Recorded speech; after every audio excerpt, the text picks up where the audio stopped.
İnsanların ilk inancları onların təbiətlə toqquşmasından yaranıb. İlk yaranışdan onlar şuurlu varlıqlar idi, onların qəlbində inancı var idi, onlar təbii ki, axirət dünyasına inanırdılar. Miflər insanın ilk şuur dövrlərində yaratdığı ədəbi bədii obrazlardır. Quran ayələrindən, həm hədislərdən, rəvayətlərdən məlumatda olmasaydı, onları o şəkildə təqdim eləyə bilməzdi də, gözəl şəkildə. İlqar Fəhmi Koroğlu dastanını dekonstruksiya eləyib. Bizim gözlədiyimiz Koroğlu deyil o. Daha realistdir, daha belə biz gördüyümüz Koroğlu dastanında oxuduğumuz çox güclü, möhkəm, belə heç nədən qorxmayan monolit obrazdır. Ola bilər ki, bunlar da hər hansı bir fikri deyə bilər, öz dövrünə əsasən. Amma müəyyən bir zaman keçər, insanlar görər ki, o dövrdə o fikir ola bilər, düzgün qarşılanırdı, amma bu dövr üçün belə deyək də kifayət eləmir də, yetərli deyil və yaxud da bu dövr üçün indi tamam bir başqa fikir mövcuddur da. İstəyirsiniz tarix aspektində baxın, orada tarix hadisələr var. İstəyirsiniz fəlsəfədən baxın, istəyirsiniz dindən baxın, ədəbiyyatdan baxın, incəsənətdən baxın. O necə deyim, toplayıb öz dövrünün bütün biliklərini xəmsədə ümumiləşdirib. Əslində Leyli Məcnun nə Füzulidən başlamayıb o dövrdə, nə Nizaminin dövrünə. Nə vaxt ki, o qorxularını obraza çevirdi, yaxud da deyək ki, arzularını, həmin o obrazlardan ədəbiyyat başladı. Ey Füzuli, istəməz kimsə rızası ilə fəna. Mən ərşinə fərş o kafir. Olmaz ol qədri ki var, ol bütü bətxudə bəla. Vaxt üçün Əkbərinin nizədə Leyla. Şərbətimdir vəsli yaru, icri canla. Salam əziz və dəyərli izləyicilərimiz, Qələm sahibi verilişinin növbəti buraxılışında xoş gördük sizləri. Bugünkü verilişimizdə ədəbiyyatda mifik obrazlardan danışacağıq. Qonağımız isə Azərbaycan Milli Elmlər Akademiyası Nizami Gəncəvi adına Ədəbiyyat İnstitutunun aparıcı elmi işçisi, dosent, filologiya üzrə fəlsəfə doktoru Elnarə Qaragözovadır. Elnarə xanım, xoş gəlmisiniz verilişimizə. Xoş gördük. Təşəkkür edirəm dəvətiniz üçün. Çox xoş oldu. Var olun, çox sağ olun. Biz ədəbiyyatda mifik obrazlardan danışsaq, gərək həm də bir tarixə nəzər salaq, ta qədim dövrlərə kimi. Tarixi mənbələrdə dövrlər, müxtəlif dövrlərə bölünür. Məsələn, biz burada daş dövründən danışa bilərik, Tunc dövründən və s. Daş dövrünün özündə də müxtəlif mərhələlər var ki, məsələn, onlar at paleolit dövrüdür, ortadır, sonra üst paleolit dövrüdür və ilk inancların at paleolit dövründə müəyyən üzə çıxdığı aşkar olunubdur. Bu da ki, Azıq mağarasında aparılan araşdırmalara əsasən, bu təbii ki, biz Azərbaycanda olan dövrdən danışırıq. İndi təbii ki, başlanğıc üçün dünya ədəbiyyatına, dünya tarixinə də nəzər salmaq olar. Və orada insanların ilk inanclarının həmin dövrdən başladığı, daha sonra isə axirət dünyasına inam var ki, bu da orta paleolit dövründə müəyyən olunub ki, insanlar artıq burada axirət dünyasına da hətta inanırdılar. Daha sonra bacarıqlı insan, ağıllı insan kimi mərhələlərə də bölünübdür insan tarixi. Bəs biz buna ədəbiyyatda nəzər salsaq, buna hansı baxışla baxmaq olar ki, insanların ilk inancları hansı dövrdən gəlibdir və ümumiyyətlə ədəbiyyatın özündə buna baxış nəzər necədir? İnsanların ilk inancları onların təbiətlə toqquşmasından yaranıb.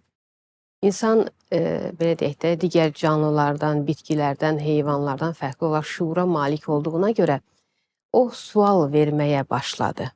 Niyə? Niyə ildırım çaxır? Niyə, belə deyək ki, niyə yağış yağır? Niyə zəlzələ baş verdi? Niyə daha nəhəng heyvanlar var? Bu məsələlərə sual verdikcə insanın bir dayaq nöqtəsi axtarmağına ehtiyac yarandı. İzah edə bilmədiyi, səbəbini bilmədiyi hadisələri izah etmək üçün o çalışdı ki, bir inanc tapsın, nəyəsə inansın, fövqəltəbii qüvvələrə, özünün idarə edə bilmədiyi məqamlara izah tapmaq üçün inancları yaratdı. Məsəl üçün, deyək ki, ildırımı fövqəltəbii qüvvələrin ona qarşı qəzəbi kimi qəbul etdi. Mən səhv etmişəm, qəzəblənib fövqəltəbii qüvvələr və ildırımla deyək ki, mənim komamı yandırdı. Yaxud Qorxudur beni. deyək ki, məsələn, mən fövqəltəbii qüvvələrə müəyyən qədər belə deyək, ehsan verdim, onlara itaət etdim və bunun sayəsində məni yönləndirdilər. Daha çox ov olan bir ovlağa getdim, daha çox balıq tutdum. Deməli, bu cür inanclarla insanlar özlərinə dinin, inancın və ədəbi obrazların ilk etapını yaratdılar. Buradan əmələ gəldi mifologiya, miflər. Miflər insanın ilk şuur dövrlərində yaratdığı ədəbi bədii obrazlardır. Bəli, indi təbii ki, biz bunu da qeyd eləyək ki, biz miflərə ədəbiyyat nöqteyi nəzərdən baxırıq və müzakirəmiz də o haqdadır. Təbii ki, biz miflərə dini nöqteyi nəzərdən baxmırıq. Bu, yəni burada müzakirə elədiyimiz mövzu o deyil. Çünki dini nöqteyi nəzərdən baxsaq elə insanlar da elə ilk yaranışdan onlar şuurlu varlıqlar idi, onların qəlbində inanc var idi, onlar təbii ki, axirət dünyasına inanırdılar. Sadəcə olaraq tarixi elmi araşdırmalar deyirlər ki, bu orta paleolit dövründə olubdu, axirətə inamda. O da araşdırmalara əsasəndir. Bizim mövzumuz yəni o deyil, dini baxımdan miflər deyil. Biz qədim Yunan, Roma belə deyə ədəbiyyatına da nəzər salsaq, orada da müxtəlif miflərin, müxtəlif məsələn əsərlərdə tanrıların olduğunu görürük ki, məsələn orada göy tanrısı var idi, yer tanrısı var idi, bunlardan məsələn övladları var, titanlar deyirdilər, hansı ki onlara biz buna Azərbaycan ədəbiyyatında da bəzən titanlara rast gəlirik, bu kəlmənin termin kimi işlənməsinə rast gəlirik. Və orada o dövrdə yaranan əsərlərin də əslində elə bir növ dini motivli əsərlər olduğunu müşahidə edə bilərik, görə bilərik. Hansı ki, ondan sonra Avropa ədəbiyyatında da klassizm cəryanı yarandı, hansı ki, klassizm cəryanı da elə Yunan-Roma ədəbiyyatına əsaslanan bir cəryan idi. Orada da dini motivlərin olduğunu müşahidə edə bilərik. Bəs yaxşı, bu dini motivlər daha çox sizin indi araşdırmalarınıza əsasən də belə deyək, hansı obrazlarla daha çox tərənnüm olunurdular, necə obrazlarla tərənnüm olunurdular?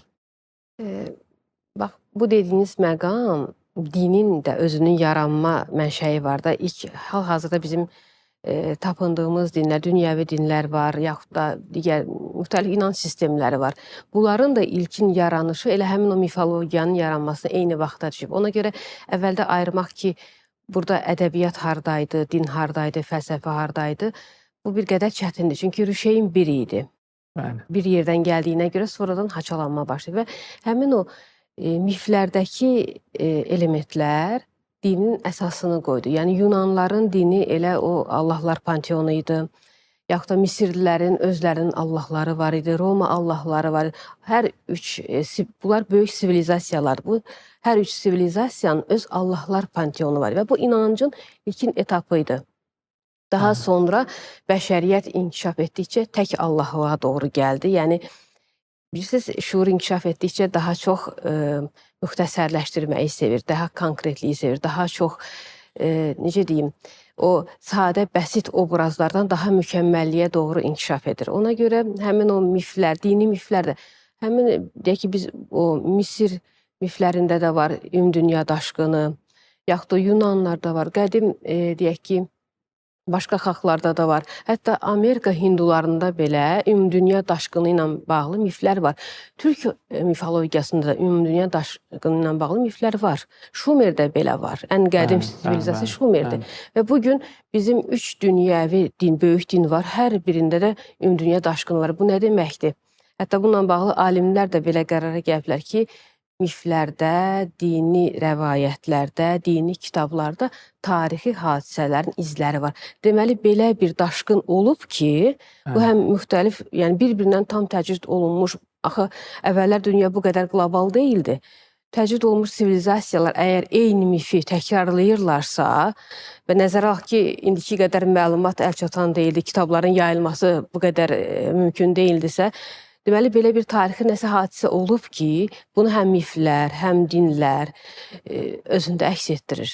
Ona görə miflər də, dini elementlər də hamısı tarixi rekonstruksiyalara xidmət eləyir. Belə bir şey var. Məsəl üçün, ədəbiyyatda gəzən süjetlər var. Eyni süjetlər təkrarlanır müxtəlif ədəbiyyatlarda, müxtəlif xalqların, şifahi xalq yaradıcılığında. Deyək ki, Orta Asiya xalqının ədəbiyyatında olan bir süjeti biz Cənubi Amerika hindularının rəvayətində görürük. Bu necə ola bilər? Bəli. Deməli, gəzən süjetlər də ümumi tarixi hadisə, ümumi yaddaş var. Burada biz gəlirik hara? Təhtəl şuura. Bugün bizi idarə edən şuurdur. Amma bizim daha alt qatda təhtəl şuurumuz var. Təhtəl şuurda qədimin, keçmişin, bütün insan nəslinin yaşadıklarının izləri var. O aktiv deyil, amma müəyyən məqamda aktivləşə bilir. Əslində çox gözəl bir mövzuya toxundunuz. Məsələn, biz Nizami Gəncəvinin yaradıcılığında Leyli Məcnun əsərinə nəzər salsaq və yaxud da Füzulinin yaradıcılığında baxırıq ki, orada müxtəlif obrazlar var, obrazların başına gələn hadisələr var. Amma biraz tarixi araşdıranda görürük ki, əslində Leyli Məcnun nə Füzulidən başlamayıb o dövrdə, nə Nizaminin dövrünə. O, ondan əvvəlki dövrlərdə, hətta Şumerlərə kimi deyirlər ki, bu hadisələr, əfsanələr gedib çıxır, hansı ki, onların da ədəbiyyatında bu var idi. Daha sonra, indi düzdür, 12-ci əsrdə biraz araşdırma, belə deyək də, metodu bəlkə daha qədim dövrlərə nisbətən rahat ola bilərdi, asan ola bilərdi. Təbii ki, bizim dövrdə daha rahatdır. O dövrlərdə biraz çətin olubdu. Ancaq ondan qabaqki dövrlərdə siz dediyiniz kimi də daha çətin olubdu, əl çatmaz olubdu bir-birinə. Amma baxırsan ki, eyni mövzu orada da var, burada da var. Bəli, və bunun şifahi yoluna keçməsi də qeyri-mümkün görünür. Deyək ki, Orta Asiyada yaşayan bir adamın danışdığı nağıl necə gedib ora çata bilərdi? Deməli, nə isə ümumi nöqtə var. Hamımızın gəldiyimiz bir mərkəz var, belə deyək. Və təhtəl şuurumuz o nöqtələri daşıyır. Nəyə görə biz arxetiplərdən danışana deyirik ki, arxetiplər ümumiləşdirilmiş təhtəl şuur obrazlarıdır. Məsəl üçün, ana arxetipi, bütün dünya xalqları üçün ana obrazı eynidir. Bütün ədəbiyyatlarda ana obrazı aşağı-yuxarı eyni cür, yaxud da müdrik qoca obrazıdır, yaxud deyək ki, ağac obrazıdır. Bu obrazlar dəyişmir.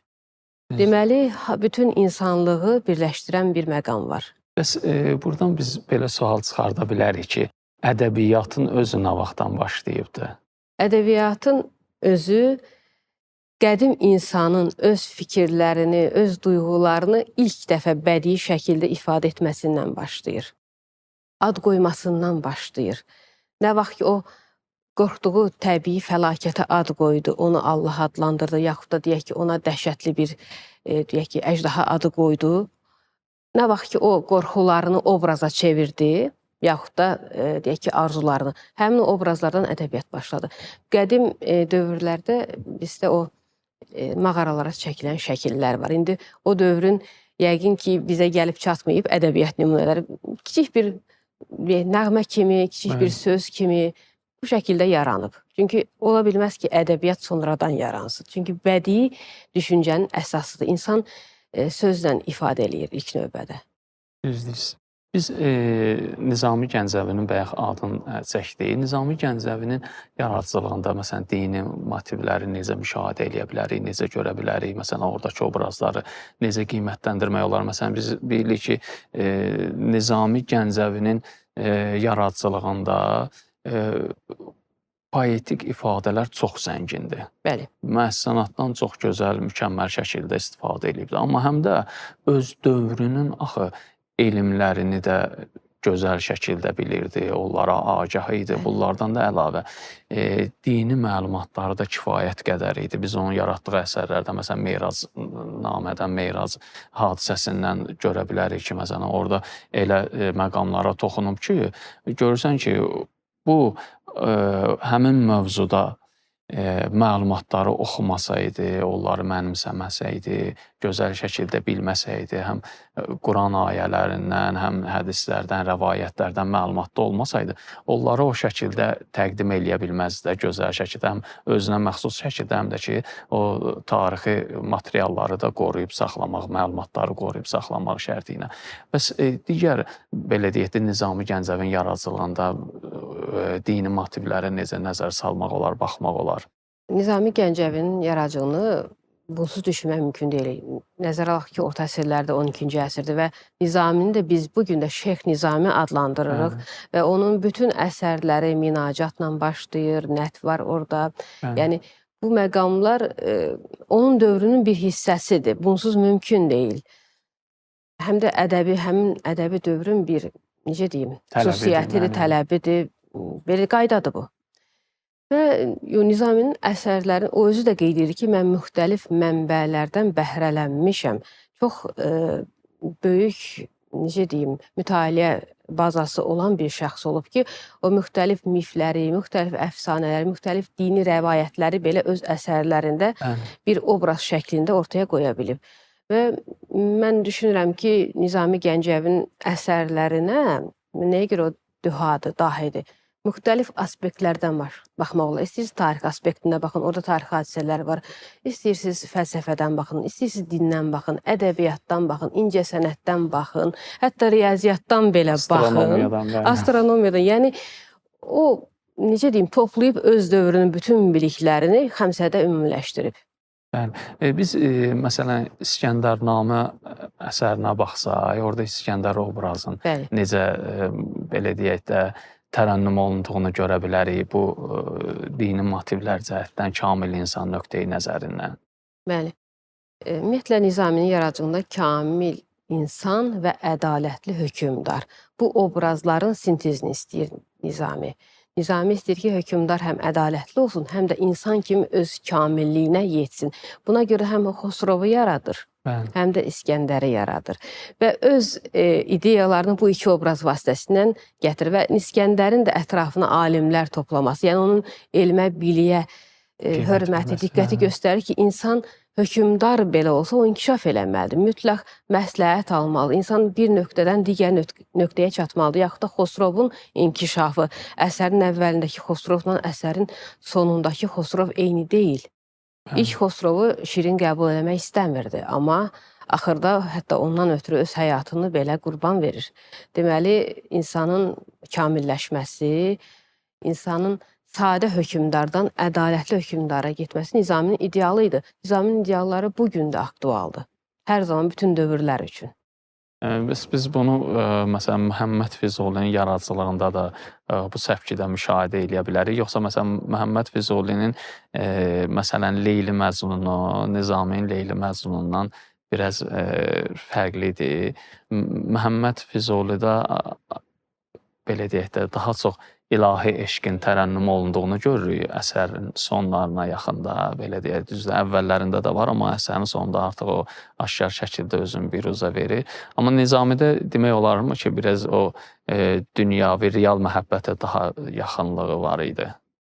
Bəli, çünki Nizami ümumiyyətlə, hətta ədəbiyyatdakı bizim bu şair, yazıçının müdrik qoca obrazından baxsaq, arxetipinə var, Nizami həmin o müdrik qoca arxetipinin ən bariz nümunəsi idi. Nizami nəsihət verirdi. Onun üçün realist görünməli idi əsərlərə. Ona görə onun əsərlərinin istər Xosrov Şirin, istər Leyli Məcnun həyata bağlılığı Füzulinin əsərlərindən daha güclüdür. Füzulinin poeziyası çox gözəldir, çox irfanidir. Nizamində də sufizm var, irfan var, amma Füzuli qədər dərin deyil. Nizami Leyli Məcnunu realist həyata bağladı. Amma Füzuli Leyli və Məcnunu irfani səviyyəyə, hətta belə deyim də, oradakı o Leyli və Məcnun insan və ilahinin bir-birinə olan sevgisidir. Yəni, bunu belə demək bəlkə düzgün deyil, amma məsələ belədir ki, insanı ancaq ilahini o qədər çox sevmək və ideallaşdırmaq olar. Və bir də insanı ancaq Allah o qədər çox sevə bilər. Yəni, o ilahi eşqə gətirir. İnsanı necə ki, sufilər necə deyirlər ki, biz ilahi eşqə çataraq bir zərrə idik, küllə qovuşmaq istəyirik. Və inandıqca Allaha sevgi möhkəmlənir və insan ona qovuşur. Bu baxımdan Füzuli artıq irfana daha çox yaxındır, nəinki Nizami. Nizamidə realist motivlər daha çoxdur. Həm nəzər almaq lazımdır ki, Nizami renesansı idi. Şərq intibahının ən böyük nümayəndələrindən biri idi. Və intibahın da əsas məqamı ondan ibarət ki, o özündən əvvəlki bir qədər dini məqamları realizmə bağlamalı idi. Elnarə xanım, biz bilirik ki, sizin tədqiqat mövzularınızdan biri də həm də müasir Azərbaycan ədəbiyyatında dini motivləri olubdur. Biz müasir Azərbaycan ədəbiyyatında dini motivləri necə görürük, onun necə tərənnüm olunduğunu müşahidə edə bilərik? Dini motivlər deyəndə daha çox mifoloji, Bəli. dini obrazlar və xarakterlər, əfsanələr. Bunlar yəni hətta klassik əsərlərin də obraz sistemlərinin müasir ədəbiyyata tətbiqi. Məsələn, deyək ki, Koroğlu dastanının dekonstruksiyası var. Kitab Dədə Qorqud dastanının dekonstruksiyası, yəni ki, sökülüb, yenidən yığılıb tam başqa formatda təqdim olunması var. Yaxud da deməli Leylinin belə bir Fəxri Uğurlunun belə bir hekayəsi var. Leylinin məcnunluğu. Leyli. O hekayədə artıq Məcnuna görə Leyli səhraya düşür. Yəni artıq o məcnunluğu alıb Leyliyə vermək kimi bir şey. Bu artıq dekonstruksiyada, yəni məlum süjeti dəyişməkdir. Digər tərəfdən məsələn deyək ki, İlqar Fəhmi Koroğlu dastanını dekonstruksiya eləyib. Bizim gözlədiyimiz Koroğlu deyil o.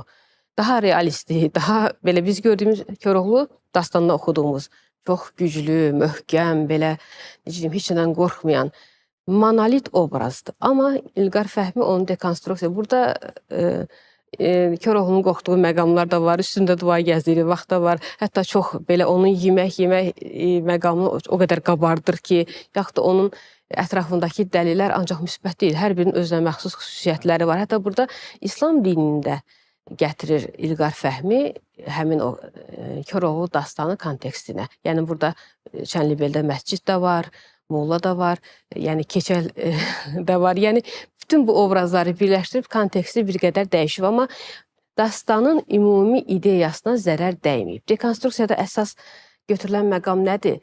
Ümumi süjetin ideyasına zərər dəyməməlidir. Koroğlu yenə qəhrəman kimi qalır. Onlar yenə də, dəlilləri yenə də müsbət qəbul olunur. Yəni belə bəzən deyirlər ki, məncə qəhrəman zədələnməyib. Sadəcə onu başqa aspektdə, sanki güzgünün başqa tərəfdən göstərib bizə İlqar Fəhmi. Eyni məqamı biz Kamal Abdullahın da əsərlərinə görürük. Məsələn, o kitab Dədə Qorqud dastanını dekonstruksiya eləyib. Orada deyək ki, Dədə Qorqud cavan bir oğlandı. Biz amma öyrəşmişik ki, qoca yaşlı bir kişi idi. Yaxud da orada qəhrəmanlar Beyrəkdə, Alparuzda tam dəyişiklər. Yaxud da belə deyək də Bayandır xanın fəaliyyəti. Belə baxanda görsən ki, dastan dəyişib. Beyrək də bizim gözlədiyimiz Beyrək də deyil. Amma kontekst, dastanın əsas məğzi qalır. O qəhrəmanlıq qalıb. Xalqın ümumi deyəndə mənəvi meyarları qorunub saxlanıb. Sadəcə bir qədər bizim o ideal, hamarlanmış gördüyümüz dastanın daha bir məişətə yaxın, bizə yaxın tərəfini göstəriblər. Daha insani olub. Dekonstruksiya buna əsaslanır. Bəli. Əslində mənim üçün o çox maraqlı bir məqamdır. Bəzən deyirlər ki, bir neçə il bundan əvvələ kimi bu düşüncələr daha çox idi. Füzulinin hər hansı bir beyti haqqında, bir əsəri haqqında danışanda sanki deyirdilər ki, yox, bundan danışmaq olmaz, onun məsələsini təhlil eləmək olmaz. Əgər bu böyük, belə deyək də, şəxsiyyətdən hər hansı bir beytində ola bilər ki, bunlar da yəni hər hansı bir fikri deyə bilər öz dövrünə əsasən. Amma müəyyən bir zaman keçər, insanlar görər ki, o dövrdə o fikir ola bilər düzgün qarşılanırdı, amma bu dövr üçün belə deyək də, kifayət eləmir də, yetərli deyil və yaxud da bu dövr üçün indi tamam bir başqa fikir mövcuddur da. İnsanlar hətta onu da qorxurdular dilə gətirməyə. Amma indi şükür Allaha, məsələn, baxış bucaqları dəyişibdir. Hətta siz deyirsiniz, məsələn, Koroğlu Azərbaycan ədəbiyyatının ola bilər toxunulmaz bir hissəsi. Amma baxırsan ki, bir yazıcı ona tamam başqa, belə deyək də, baxış bucağı ilə baxır. Aspektdən göstərə bilir. Bu çox böyük cəsarət tələb edir əslində. Çünki biz bir şərq xalqı və türk xalqı olaraq çox bağlıyıq öz əsas mətnlərimizə, öz adət-ənənlərimizə və burada birdən-birə sən hansısa mətn dekonstruksiyasına çox böyük cəsarət eləməlisən. Amma eyni zamanda nəzərə almalısan ki, əsas məqamlara ana xəttə toxunmayasan. Mən nə gördüm, dekanonizasiya nədir? Kanon sözünün bir kanunu dağıtmadır. Kanon da qanun, əsas məqam, əsas əsər deməkdir. Məsələn, dinin əsas əsəri Qurani Kərimdir. Qurani Kərimə aid o qədər şərhlər var. O qədər necə deyim, onun izahları var. Bu demək deyil ki, Quran zədələnib. Quran birdir. Amma müxtəlif aspektlərdə onu şərh eləmək olar, müxtəlif tədqiqatlar yazmaq olar, fərqli fikirlər, amma bunlar onu inkar etmir. Və həmin bu dekanonizasiyada o əsas mətni, kanon mətni inkar etmir. Biz Dədə Qorqudu yaxud da Koroğlunu inkar etmirik ki. Sadəcə ona başqa baxış bucağından baxan bir bədii əsər yaradılır. Bununla da elə həmin o eposda təbliğ olunur. Məsələn, deyək ki, mən yarımçıq əlyazma əsərini oxuyuram, amma mən bilmirəmsə ki, deyək ki, Dədə Qorqud dastanı hansı dastandır, mən anlamayacağam o əsəri. Bunun üçün deyək ki, biz indi ədəbiyyatşünaslar, yaxud da alimlər, müəllimlər hamımız oxumuşuz kitab Dədə Qorqud kitabını. Amma deyək ki, bir xarici deyək ki, oxucu oxusa yarımçıq əlyazmanı, deyəcək ki, bu hansı eposdur, nəyi dəyişib, anlamayacaq.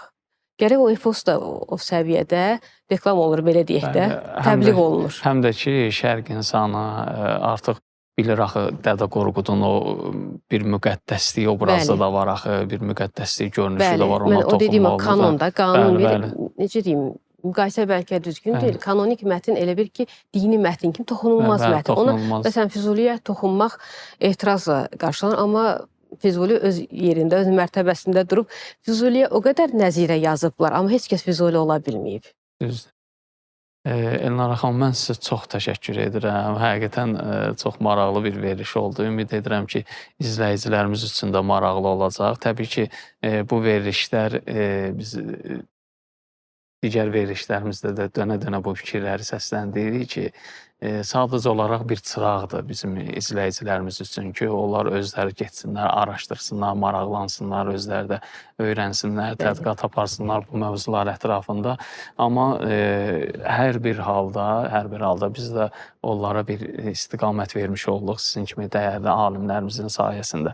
Var olun, inşallah gələn verilişlərimizdə də yenə sizin xidmətinizdən istifadə edərik. Mən də sizə çox təşəkkür edirəm həm bu verilişin yaradıcılarına ki, ümumiyyətlə ədəbiyyatla bağlı verilişlər çox azdır, belə deyək də. Amma bunu təbliğ etməyə ehtiyac var ki, söz dünyasının, söz sənəti hardan gəlib, hara gedir.